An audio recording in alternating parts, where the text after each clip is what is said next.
దేశీయ స్టాక్ మార్కెట్లు భారీగా కుప్పకూలిపోయాయి. ఇజ్రాయెల్ ఇరాన్ టెన్షన్, అమెరికాలో ఆర్థిక మాంద్యం భయాలు మార్కెట్ సెంటిమెంట్ను బలంగా దెబ్బతీశాయి. అంతర్జాతీయ మార్కెట్లో నెలకొన్న ప్రతికూల పరిస్థితులతో సెన్సెక్స్ 2400 పాయింట్లు, నిఫ్టీ 700 పాయింట్ల నష్టంతో ట్రేడ్ అవుతున్నాయి. మాంద్యం భయాలతో అమెరికా మార్కెట్లు గత వారం భారీ నష్టాలతో ముగిశాయి. ఆసియా మార్కెట్లు సైతం అదే బాటలో పయనిస్తున్నాయి.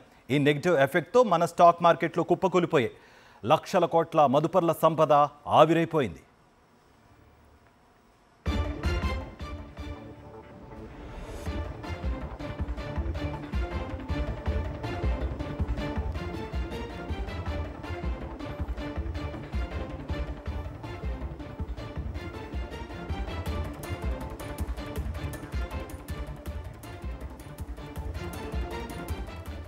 దేశీయ స్టాక్ మార్కెట్స్ భారీగా కుప్పకూలిపోయాయి.